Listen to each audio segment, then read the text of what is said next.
Welcome to Quick Speak, the English podcast. Hello. Today, we are going to talk about something many people experience, feeling tired all the time. Yes, it's a really common feeling, isn't it? We'll explore the many reasons why this happens, based on information we've gathered. And the goal is simple, to understand the different causes of tiredness, from what happens inside our bodies to how we live our daily lives. And hopefully learn some things that might help you feel less tired. Okay, so where should we start? Maybe with the body itself? Good idea. Your body has these natural systems that control when you feel awake and when you feel sleepy. Natural systems, okay. Yeah, that's right. There are two main parts to this, really. First, there's something we often call sleep pressure. Sleep pressure, what's that exactly? Well, you can imagine it like a meter or a scale inside you that slowly fills up the longer you are awake. Ah, okay. The more it fills, the more you feel a strong need to sleep. So it just builds up all day long. Exactly. Then the second part is your body clock, sometimes called your circadian rhythm. Right, I've heard of that. Yeah, it's like a natural timer in your brain. It runs on roughly a 24-hour cycle. And that controls when you feel sleepy or awake during the day. Pretty much. It helps manage those feelings throughout the day and night. And this clock, it reacts to things outside. Like light. Does light affect it? Yes, light is a very, very important signal for your body clock. When your eyes see light, especially sunlight, it tells your brain it's daytime. And that helps you feel awake. It does. And then when it gets dark, your body gets the signal to prepare for sleep. So, feeling tired all the time could happen if these two systems, the sleep pressure and the body clock, aren't like working together properly. Yes, that's often a big part of it. If you have a really irregular sleep schedule, Yeah. maybe you sleep very little some nights, then try to catch up. Yeah, it happens sometimes. Or if you work night shifts, for example, it can throw your body clock and sleep pressure out of balance. And that can lead to feeling tired long term. It certainly can. Yeah. It leads to that chronic, persistent tiredness. You know, it's interesting how we even learned about all this. People didn't always understand sleep, did they? No, not really. It took quite a while. It was through studies, using things like brainwave measurements, maybe around the middle of the last century, Okay. that we started to grasp that sleep isn't just one thing. It has different stages. Like deep sleep and REM sleep. Exactly. Light sleep, deep sleep, REM sleep. Oh, great. And understanding those stages helped us see how important each one is for actually feeling rested. Right. And more recently, scientists have found specific genes, sometimes called clock genes. Genes. Yes, genes that control these daily rhythms Yeah. right down at the cellular level. It's quite complex. Wow. Okay, so if these natural body systems can cause problems, then actual sleep disorders must be a major reason people feel tired. Oh, absolutely. Sleep disorders are a very common cause of chronic tiredness. We could look at a couple. Okay. One is called sleep apnea. This is where a person's breathing actually stops and starts many times while they're sleeping. Stops and starts breathing. That sounds serious. It can be. They're trying to sleep, but their body isn't getting enough consistent oxygen because of these pauses. So even if they sleep for, say, 8 hours, they don't feel rested. Precisely. The quality of their sleep is very poor. They often wake up feeling exhausted, even if they don't remember waking up during the night. And you said this is common. It is, yes. Yeah. It affects quite a lot of adults, and often people don't even know they have it unless it's specifically checked for, maybe with a sleep study. What about other sleep problems? Well, another very common one is insomnia, which is basically having trouble falling asleep or perhaps staying asleep through the night. I think many people experience that sometimes. True, a lot of people do occasionally, but when it happens regularly, night after night, for months, that's usually called chronic insomnia. And that can make you tired long term. Studies suggest it can, yes. Chronic insomnia might even double the risk of feeling tired all the time. It can be linked to stress or worry or sometimes other health issues. There's also something called restless leg syndrome. That's where you get this uncomfortable feeling in your legs, usually in the evening or at night. Like you just have to move them. Exactly. And that urge to move can make it really hard to fall asleep or stay asleep properly. So finding out if someone has one of these conditions seems crucial for tackling the tiredness. Absolutely. Getting the right diagnosis is the key first step. For sleep apnea, for instance, a common treatment is using a special mask. A CPAP machine. Yes, CPAP. It stands for continuous positive airway pressure. It gently keeps the airway open during sleep. It can make a huge difference to sleep quality and how energetic someone feels during the day. And for insomnia, is it just sleeping pills? Not necessarily. Mm-hmm. Actually, a very effective treatment is a type of talking therapy called CBTI, cognitive behavioral therapy for insomnia. How does that work? It helps people identify and change the thoughts and behaviors, the habits that are making it hard for them to sleep well. It works very well for many people. Okay. So, moving beyond sleep itself, can feeling tired all the time be a sign that something else is going on with your health? That's a really important point. Yes, definitely.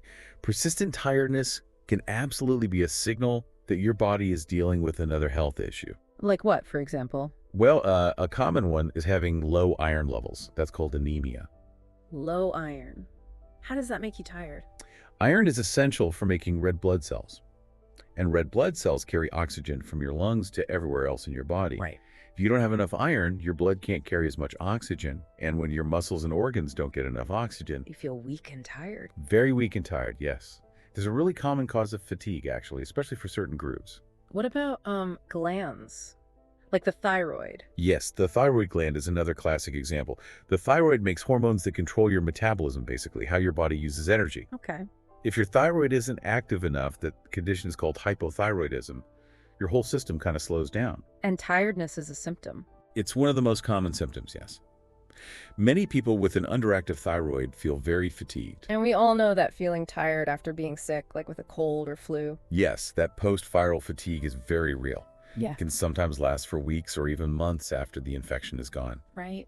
And in some cases, really long-lasting tiredness without any other clear medical reason might be part of a more complex condition. It's known as chronic fatigue syndrome, or CFS. Chronic fatigue syndrome, that sounds quite serious. What is it? It is serious for those who have it. CFS is basically extreme tiredness that lasts for 6 months or more. It's not caused by other known medical conditions, and importantly, it doesn't get better with just rest. Doesn't get better with rest. No. And people with CFS often have other symptoms too, like problems with thinking or memory, something called brain fog, and their tiredness gets much, much worse after even small amounts of physical or mental effort. How do doctors figure out if someone has CFS? It can be tricky because there isn't one single test for it. Usually doctors diagnose CFS by doing lots of tests to rule out everything else it could be.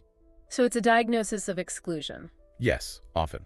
Managing CFS usually involves very carefully balancing activity and rest periods. It's often called pacing. Pacing. Yes, learning not to push yourself too hard on good days because doing too much can cause a significant worsening of symptoms later. Okay, that makes sense. So we've covered the body's sleep systems, sleep disorders, other health conditions. What about what we eat and drink? Does that affect energy? Oh, absolutely. It makes a big difference. What you eat and drink is literally the fuel your body runs on. Right. So if you're low on certain important vitamins, things like vitamin D, vitamin B12, or folate, that can definitely make you feel tired. Why those vitamins? Well, they're all involved in producing energy in your cells and keeping your nerves healthy. Not having enough can cause fatigue, sometimes muscle weakness, even confusion. Is it just about vitamins, or does the type of food matter too? The type of food really matters. If you eat lots of sugary foods or very simple carbohydrates, white bread, pastries, You get that quick rush of energy. you do, but it's often followed by a sharp drop in blood sugar, a crash. And that crash can leave you feeling even more tired than before. So balanced meals are better for steady energy. Exactly. Eating meals with a good mix of protein, healthy fats, and complex carbohydrates helps keep your energy levels much more stable throughout the day. And water. Is dehydration a factor? Yes, a big one. Even being just a little bit dehydrated, losing maybe only 1 or 2% of your body weight in water can make you feel tired. Really? Just that small amount? Yes. It can also affect your concentration and your ability to think clearly. So Mm. staying properly hydrated, drinking enough water is really important for energy. Okay, so physical health, food, drink. What about our feelings? Does stress make us tired? There's a very strong connection there. Your emotional state and how much stress you're under have a huge effect on physical tiredness. How does that work? Well, constant stress keeps your body in a state of high alert, like it's always ready for danger. The fight or flight response. Sort of, yes. Hmm. But when that response stays switched on for a long time, because of chronic stress, it's exhausting for the body. It just wears you out. It does. It can lead to physical exhaustion, muscle tension, muscle pain, and changes in mood as well. And I guess feeling worried or sad would also make you feel tired. Definitely. We see a very close link between feeling tired all the time and experiencing anxiety, which is excessive worry, or depression, which is persistent sadness. They often go together. Very often, yes. No. Studies show a large percentage of people who report constant tiredness also have symptoms of anxiety or depression. It's a two-way street sometimes. And there's another term related to stress, burnout. Yes, burnout. This is a state of complete emotional, physical, and mental exhaustion. It often comes from long-term stress, particularly from demanding jobs or maybe carrying responsibilities. It's more than just feeling fed up with work. Oh, much more. It's a feeling of being totally depleted, like you have nothing left to give. Finding ways to manage that stress, perhaps talking therapy or making real changes to reduce the pressure, is vital for recovery. So our minds and feelings play a big role. What about just our everyday habits, the things we do each day? Our daily habits and routines have a massive impact on sleep quality and therefore on our energy levels. Like going to bed at different times? Exactly. An inconsistent sleep schedule, even just on weekends, can really confuse your internal body clock. Makes sense. Also, a really common habit now is using electronic devices, phones, tablets, computers late at night right before bed. Guilty. Why is that so bad? The bright light from these screens, especially the blue light they emit, sends a signal to your brain that it's still daytime. Ah, so it stops you feeling sleepy. It can suppress the release of melatonin, the hormone that helps you sleep, making it harder to fall asleep and potentially affecting sleep quality later. What about things like coffee or alcohol? They definitely play a role. Caffeine obviously is a stimulant and can keep you awake. But even if you manage to fall asleep after having caffeine earlier, It affects your sleep later. yes, it can reduce the amount of deep restorative sleep you get. And alcohol, while it might make you feel sleepy initially, It disrupts sleep later on. often, yes, Yeah. it can lead to waking up during the night and generally poorer quality sleep. So what are some good habits then for better sleep? There are some basics, often called sleep hygiene. Trying to stick to a regular sleep schedule, same bedtime, same wake-up time, more or less, even on weekends. Consistency is key. It really is. Also, making sure your bedroom environment is good for sleep. Ideally, it should be cool, dark, and quiet. Create a good sleep space. Exactly. And having a relaxing routine before bed can help signal to your body that it's time to wind down. Maybe reading a book, taking a warm bath, listening to calm music. But without screens. Preferably without screens Oh. for the hour or so before bed, yes. Okay. We've talked body, mind, habits. Is there anything else going on inside us? I think I've heard about inflammation causing tiredness. Yes, that's an interesting area researchers are looking into more. It seems that even a low level of ongoing inflammation in the body can contribute to fatigue. Inflammation, like when you get an injury. Well, that's acute inflammation. Yeah. This is more about a chronic, low-grade state where your body's immune system is constantly a little bit active. Even when you're not actually sick. Right. Even without a clear infection to fight, this constant low-level immune activity can release certain chemicals, cytokines, that can affect brain function. How does that make you tired? It seems these chemicals can influence areas of the brain that regulate energy, motivation, and alertness, leading to feelings of fatigue and malaise. We see this link quite clearly in people with chronic inflammatory diseases. It's like your body is using energy to fight something constantly. That's one way to think about it. There's even an older idea that feeling tired when you're acutely sick is actually helpful. It makes you rest and conserve energy for fighting the infection. Makes sense. You slow down to heal. Exactly. But in our modern lives, things like chronic health conditions, being overweight, or even persistent psychological stress can keep this low-grade inflammation going long-term. So could things that reduce inflammation help with tiredness? It's possible. Things generally considered healthy, like eating foods rich in healthy fats, getting regular, moderate exercise, and managing stress effectively. These are all known to help lower inflammation. So they might help with fatigue, too. It really seems like everything is connected. Even technology, you mentioned screens before bed, but does using tech in general make us tired? It can, yes, in different ways. Yeah. Just the sheer amount of time many of us spend looking at screens can be tiring for the eyes and brain. Cognitive overload. Exactly. Constantly processing information, notifications, switching tasks. It can lead to mental fatigue. And always being connected can be draining too. What about social media? Yes, there's something sometimes called social media fatigue. Constantly comparing yourself to others online, or feeling the pressure to be always available or presenting a certain image, that can be emotionally exhausting for some people. Are there ways technology might help with tiredness? Well, there are some developments. Wearable devices like smartwatches and apps can track sleep patterns, activity levels, heart rate. Giving you data about yourself. Right. And some newer ideas involve using artificial intelligence, AI, to analyze this data, maybe spot signs of fatigue early on, and even suggest taking a break. So your phone might tell you, hey, you seem tired, maybe rest. Potentially, yes. But this is all still quite new technology. There are challenges with accuracy, privacy, and of course, whether people would actually follow the advice. True. Okay, let's think even bigger now. Does the society we live in, maybe the economy, play a role in how tired we all seem to be? I think it definitely does. Wider societal and economic pressures add another significant layer of stress that contributes to fatigue. Gotcha. Things like worries about the cost of living, job insecurity, the big economy.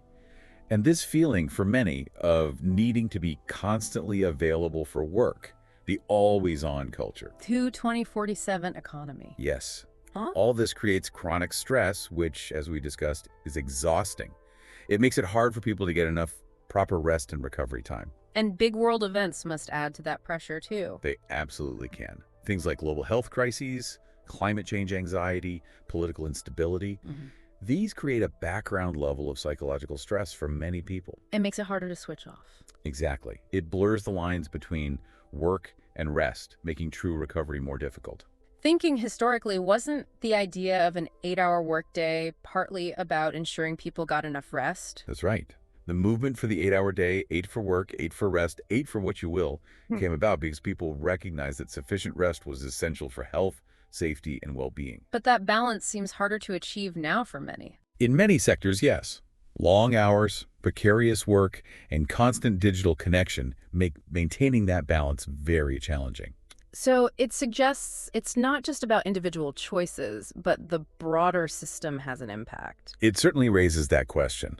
Some argue that societal changes are needed, like better regulations around working hours, guaranteed paid leave, and more robust support for mental health to address widespread tiredness at a systemic level.